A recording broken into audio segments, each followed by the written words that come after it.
right, Monarch Nation, we're here with Coach Jeff Jones. Congratulations on the event. How long has this been in the works for you? Well, over a year. I pitched it to Coaches versus Cancer, not this past Final Four, but the one before.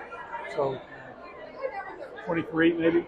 And they liked the idea, and so we've worked on it. And we wanted to have a full year to work and kind of organize and get it to where we want it to be. So it's come together. It's been a lot of different people, just efforts and contributions from the OQ group and Mike Freiling and Aramark and ODU, the American Cancer Society, lots of community involvement, lots of corporations that have sponsored this and that. So as it's come together, it's been pretty neat. And just within the last couple of days, it's been interesting to see kind of the decorations and the everything. Like wow, it's really here. And all of those efforts, all of those people have done such a magnificent job of making this what really seems to be a really cool event. They really did transform Charway Arena in there to be a great gala space. For you to have all these Hall of Fame coaches back this event, how does that make you feel? Well, great. I mean, it's a lot of fun having them here, and I'm very, very grateful and appreciative that they took the call, and it didn't take multiple calls, right? I mean, I talked to Gary, I talked to Phil, and I called one time. And they said, "I'm in. Just let me know. We'll be there." So that really is a great feeling, and I think it exemplifies the attitude that these legendary basketball coaches have, particularly in the fight against cancer. Tubby and Jim and Phil and Roy and Gary are all on the Coaches versus Cancer Advisory Council. That's one of the ways that I've gotten to know them really well, aside from basketball. So they are more than happy to lend their time and their name, to the fight against cancer. All right, a big part of this is a coaches clinic. Yep. That'll be going on. If you had one piece of advice to a young college coach that's just getting started, or a high school coach, what would it be? I would say keep learning, for the coaches out there that are or your listeners and viewers, I'd say if you're not there tomorrow, why weren't you? Because you're cheating yourself and you're cheating your teams. This is a great opportunity to learn from the very, very best, and to do it. And quite honestly, it's very affordable. We did this in mind as a what would I say, kind of a favor, to the coaches of this area, because it's affordable, it's convenient. It's 6 hours really of your day. You've got 6 great coaches. I think like 5 Hall of Fame coaches, whatever it is. You can learn an awful lot. I know I'm going to be listening. I'm not even coaching anymore because the learning in coaching never ends. You should always be looking for that edge. That's something a little bit different that might, as I said, enhance your coaching ability, but also to help your team. It might spur you on. You might learn that one little thing that wins you the championship. Awesome. So I don't want to take too much of your time. I know you got a lot going on. Thank you so much for talking to us. Absolutely. And go Monarchs. All right. Appreciate you. All right, Monarch Nation, we are here with Coach Gary Williams. How are you doing today, Coach? I'm good. All right, so obviously Jeff is putting on this event for Coaches versus Cancer. How did Jeff get you involved? Jeff, I've known Jeff since he played at Virginia. We played against him when I was at Boston College when he was with Ralph Sampson in Virginia.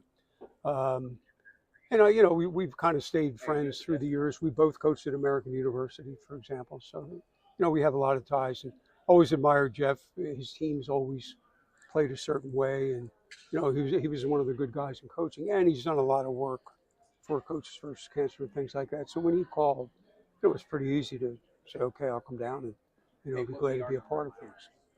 All right, so obviously a lot of coaches have jumped in on Coaches versus Cancer, have supported throughout the years, including yourself. What does this organization mean for you? Well, I think it's something that the college coaches and high school coaches, a lot of high school coaches are involved in this. It's a way to give back, basically, and it's one of those things where it's a pretty easy sell to get people involved because so many people have had relatives or friends that have had cancer, have died, have recovered, whatever. And so I was national chairman for a couple of years of Coaches versus Cancer. So when Jeff called, it was not a big decision. Glad to be here. All right, so one big part of this weekend is a coaches clinic. Um, if you were talking to a young coach who was just getting started in the college game, what piece of advice would you give them? I think young coaches, you develop. A long time ago, I was a young coach, and you have to have a philosophy of what you believe in. Your team should play like, but then be open to changes depending on who you have playing for you. In other words, you don't want to be so rigid that you get a great inside player and you like to shoot threes while you don't ever throw the ball inside. You don't want to be there. So I think that's the thing, is to stay open, but really believe in what you do. You can't have doubts when you coach, because the players get doubts if the coach has doubts. So you have to be very strong with that. All right, so a lot has changed since you retired in college basketball. What do you think the biggest challenge is nowadays versus? Honestly, the biggest challenge at the major college level is to have enough money where you can compete, because it's all about money. Kids go to where they can get the most money, and I don't blame the players. I mean, it's just the way it is, and you have to be able to adjust to that as a coach. In other words, the best recruiter now is the assistant coach that has enough money behind them to get the best players. It used to be those great assistants that could really recruit guys. Now that doesn't matter as much. Academics are not as big a factor now in recruiting, and so it's the way it is, And I don't particularly like it, but it's here. It's not going back. There you go. All right, Gary. Thank you so much Thank for you. your time. Hey, Nancy, how you doing? I am wonderful. Good to be back here at Old Dominion. It's good to have you back. So, what? Obviously, coaches versus cancer is a big thing. How did Jeff get you involved? One phone call. When somebody like Jeff calls and says, "Can you be here?" you say yes, because you have to be on a super team to try and combat the biggest opponent that we've ever had in our life. It's called cancer. And we've been at this for a long time, but we have to raise money. We need it for research. We've come a long way with cancer, but the minute you start to exhale and go, we're good, you're losing more people around you. I've lost 4 or 5 people in my family to cancer, and this is really important to me. I have to be here, and especially at Old Dominion. There was no way I was not going to be here for him. Awesome. So, obviously, this is an event where he's pulled in a lot of college basketball Hall of Famers and basketball Hall of Famers like yourself. What's it like when you get a chance to be around other Hall of Famers? Well, I was sharing with Jeff. I've been on the road for about a week. So I was at the Hall of Fame in Springfield with the Redeem team and Coach K, and the greatness of so many people. It's overwhelming. Honestly, it's overwhelming to think you're one of them, or you're in that epic family. Mm-hmm. Sometimes you're like, this is crazy. That's Shaq, and that's Jordan, and that's Barkley, especially as a woman. And so many more women are going in. Like, we had 3 women. We had Sylvia, we had Maya, and we had Sue go in. I think that's the most we've had in one class. So we're making progress on that end. And then I just get to do so many things. I go to Rucker Park, and I got inducted Sunday in the Rucker Park Hall of Fame. Then I go to Harvard on Wednesday, and I speak. And I get to do so many important things. And I say this with all humility, because it started here. Really, this is the epicenter for me of where I am in my life today, as an activist, as a coach, as somebody who wants to help other people. Speaking of being a coach and groundbreaking, update Monarch Nation a little bit on what what's going on right now, Big Three, like all kinds of great, cool things that are happening with you and the folks that you're collaborating with.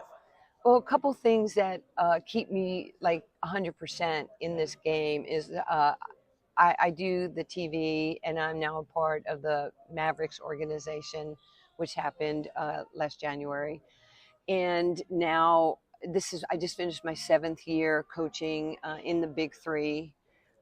Team Power has been to the playoffs, 4 of the 7 years. We've been to the finals 3 times.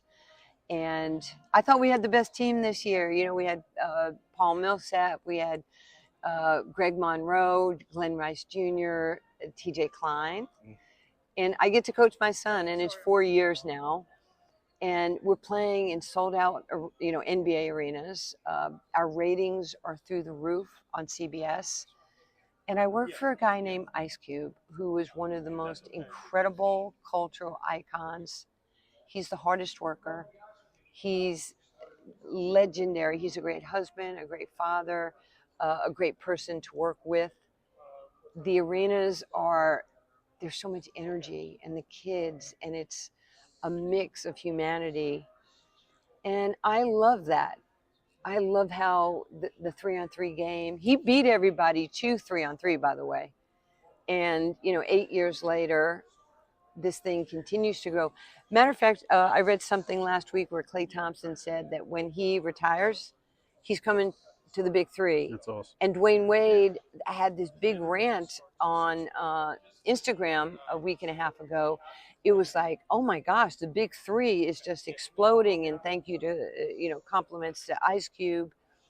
And then we played the semis in Dallas, and I called Shaq on a Saturday night, and I'm like, Shaq, you're coming to the game tomorrow. Miss Nancy, I'm in Phoenix. Great. There's a direct flight at 8 o'clock. And he goes, yes, I will be on that flight. And so the next day, I was like, text me when you get to the arena. Tracy, my assistant, Tracy will meet you there. She'll have your tickets. She'll walk you into where the Mavericks park. And Rachel Nichols is, interviewing him on CBS.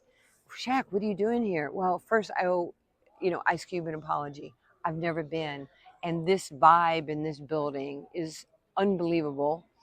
And secondly, Coach Lieberman made me come here.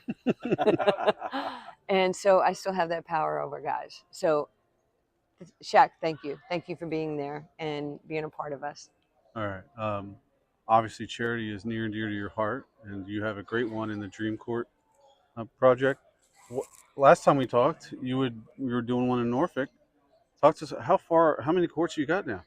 We now, with Nancy Lieberman Charities, we have 136 Dream Courts, and we'll open 3 more by the end of the year. We have our big gala next Saturday night. We're honoring Stephen A. Smith. And by the grace of God, I got Jerry Jones to present him. You know how they kind of go back at it, with Stephen messing and poking the bear of the Cowboys. So it's going to be really exciting. We got a lot of Hall of Famers and a lot of great people showing up. We hope to raise a couple $1 million so we can give it to the Black, the Brown, Latino, underserved communities to send kiddos to college, build more Dream Courts. We have 5.5 million kids a year on our courts. We do social, racial justice lecture series. We have Shop with a Cop. We have a day at the office where we bring, kids from underserved communities into major corporations. They get to sit at conference tables. They get their first business cards. Awesome. They get iPads. And we show them what could be. We fuel their dream. So we want to be hope dream givers, not hope stealers. Mm-hmm. And it makes me happy. And right, I was learning, I was earning, I'm returning. That's why I'm here in Norfolk today. We're going to raise a lot of money. Coaches, we're relentless when it comes to raising money, and we're going to be right by Jeff Jones' side.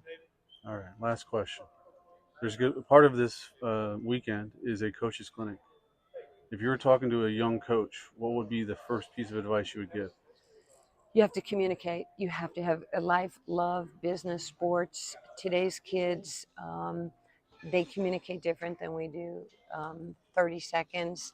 They don't want long, drawn out, you'll lose them.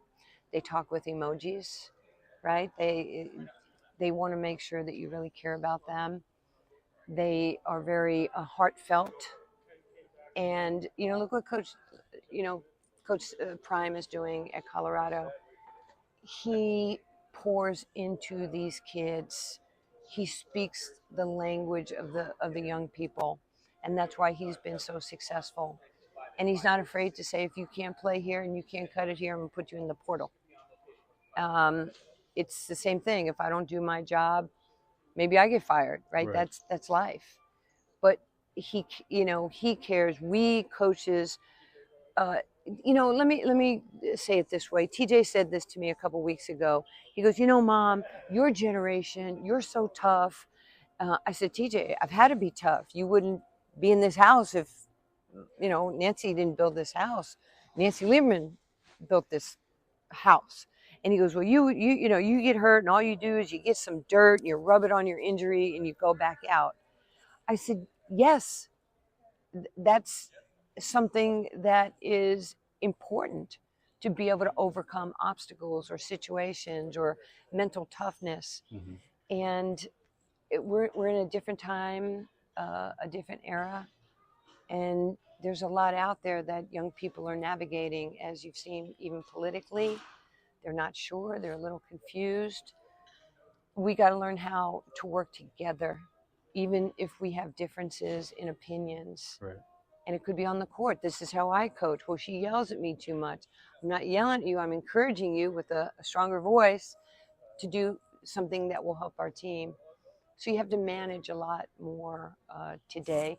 And plus, you got to re-recruit your own players at the collegiate level. Right. Every year.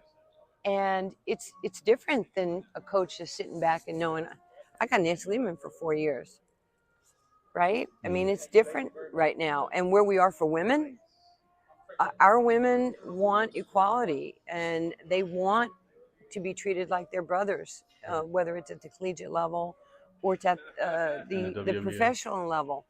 So we're still fighting for stuff. And according to what I know, as of this moment that I'm filming this, women are 132 years away from financial equality with men. Still, we're not going to be here, but we have to keep pushing. We have to get better. We have to fill arenas. We have to have value, which we do. 85% of all money spent in the United States is influenced by women. The tricky math is $14.1 trillion as of 2024. Going into 2028, it'll be over $18 trillion and $32.8 trillion worldwide. So we're valued.